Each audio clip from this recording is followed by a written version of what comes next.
없으니 살아가는 이 모든 순간이 주 은혜임을 나는 믿네. 성경의 숲을 걷다. 오늘은 욥기 6장입니다. 욥이 엘리바스의 긴 발언에 보인 반응을 보면 엘리바스는 욥을 설득하지 못했음이 분명합니다. 뿐만 아니라 그는 욥이 고민하는 문제도 제대로 이해하지 못하고 있었습니다. 이때까지 말한 친구는 엘리바스가 유일하지만 친구들 중 가장 지혜롭다고 하는 그가 신음하고 있는 욥을 이해하기는커녕 오히려 그를 책망한 것을 감안하면 나머지 친구들의 발언도 뻔하다는 예상을 하게 됩니다. 욥은 엘리바스의 발언을 들은 후에 자신의 비통한 심정을 드러냈습니다. 2절에서 3절입니다. 나는 나의 괴로움을 달아보며 나의 파멸을 저울 위에 모두 놓을 수 있다면 바다의 모래보다도 무거울 것이라. 그러므로 나의 말이 경솔하였구나. 그는 자신의 괴로움이 얼마나 크고 얼마나 무거운지를 해변의 모래에 비유를 했는데요. 그것은 엘리바스와 친구들이 그의 고통을 지나치게 가볍게 여기고 있기 때문이었습니다. 성경에서 바다 모래는 가장 무거운 것과 가장 큰 숫자를 상징합니다. 그래서 세상에서 가장 무거운 바다의 모래보다도 자신의 고통이 더 무겁다고 표현을 한 것입니다. 이러한 무지막지한 고난 속에서 욥은 자신의 말이 정리되지 못하고 거칠었다는 사실을 인정했습니다. 고통 속에서 울부짖는 사람에게 말을 조심히 하라는 것은 오히려 더 비인간적인 태도이지 않겠습니까? 그러니까 경솔하게 말할 정도로 그는 너무나도 고통스러웠던 것입니다. 아무 이유 없이 그렇게 말했겠느냐는 거예요.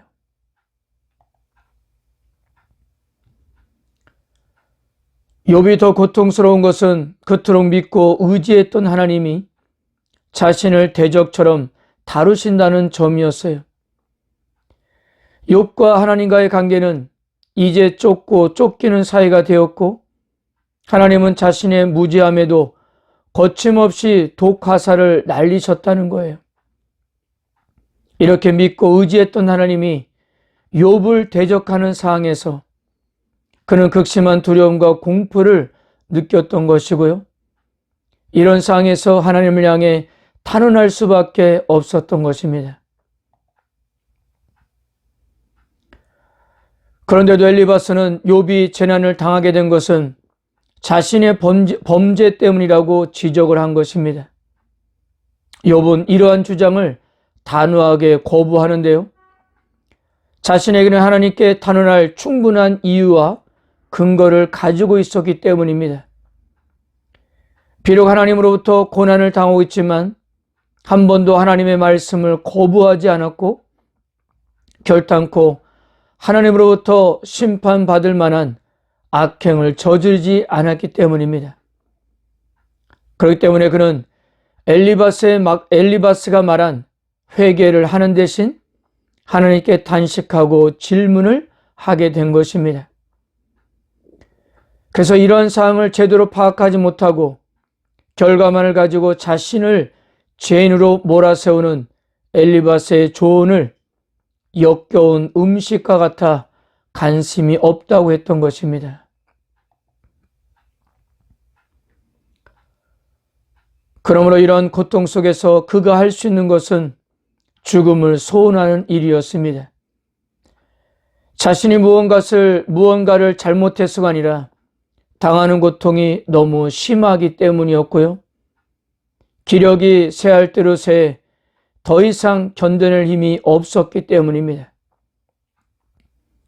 어차피 죽게 될 운명이라면 고통과 두려움에 눌려 초조하게 죽음을 기다리기보다는 지금 당장 고통의 땅에서 사라지는 것이 그에게는 더 유익하기 때문이었습니다.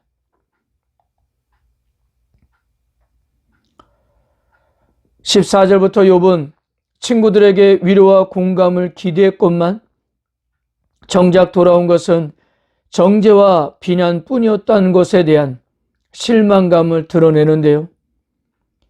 욥의 희망과는 달리 친구들은 속이는 개울과 같은 자들이었기 때문입니다. 적막한 광야에서는 물을 찾기가 쉽지 않습니다. 그런데 광야에 물이 흐를 때가 있는데요. 팔레스타인에는 우기가 되면 물이 흘러 개울을 이룹니다. 이것을 계절천, 즉 와디라고 하는데요. 이때 지나가던 상인들이 개울을 발견해 갈증을 해소했다면 나중에 다시 이곳을 지날 때 물을 마실 수 있다는 희망을 품을 것이 아니겠어요? 그러나 우기가 지나면 그곳에 있던 개천은 사라지고 메마른 먼지만 날리는 곳으로 변할 것이므로 물을 찾던 상인들은 자신들의 수고가 헛된 것임을 알고 절망할 것이라는 거예요.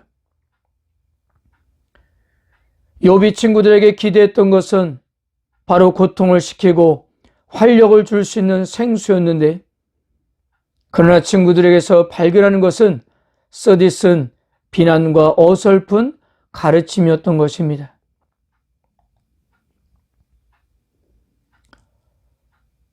욥은 친구들이 두려움 때문에 자신을 죄인으로 만들려고 한다고 생각했어요. 만약에 욥이 어떠한 잘못도 저지르지 않았는데 하나님께 징계를 당하고 있다면 그들이 믿고 있었던 인과응보의 세계관이 붕괴되기 때문입니다. 욥이 죄를 인정한다면 이러한 곤혹스러운 상황을 모면할 수 있기에 친구들은 욥을 죄인으로 몰아붙이고 있다는 거예요. 이러한 친구들을 향해 욥이 원하는 것은 자신의 말을 믿어주고 자신의 고통을 이해하고 공감해 주는 것이었던 것입니다.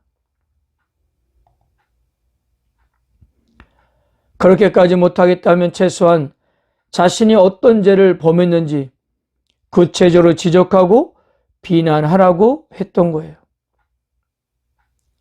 그러니까 친구들이 관심을 갖는 것은 고난의 원인이 아니라 결과였던 것이고요. 그런 그들에게 욥은 죄인일 수밖에 없으며 욥이 하는 모든 말은 변명이며 어리석은 자의 넋두리일 뿐이었던 것입니다. 사랑하는 성도 여러분, 오늘 욥기 6장에서 욥의 발언을 통해 친구가 무엇인가에 대해서 한번 생각해 볼 수 있습니다. 욥은 친구들을 통해서 위로와 함께 자신의 고통을 묵묵히 함께 아파해 주기를 소원했습니다. 하소연할 데가 없는 욥은 자신을 위로하겠다고 찾아온 친구들에게 하소연을 했던 거예요. 그들이 자신이 친구이기 때문에 그렇게 한 것입니다. 그러나 힘과 위로가 되어야 할 친구들은 훈계하고 책망하고 외면했습니다. 자신들이 알고 있는 세계관에서는 고난당하는 욥이 죄인이 되어야만 했고, 그래서 죄인 취급을 하였던 것입니다. 성도 여러분, 아무리 화려한 수사와 지혜로 훈계하고 충고를 해도 위로와 동정의 마음이 없다면 아무것도 아닌 것입니다. 우리들은 다른 사람에게 우리의 말과 생각을 전하기에 앞서서 들어주는 사람이 되어야 하겠습니다. 정죄하거나 판단하는 말이 아니라 이해하고 공감하고 위로하고 격려하는 사람이 되어야 합니다. 예수님께서 우리들의 신음에 귀를 기울여 주셨듯이 우리들도 고난당하는 사람들의 이야기에 귀를 기울일 수 있다면 하나님은 참된 위로자로 그런 우리들을 사용할 것입니다. 아멘.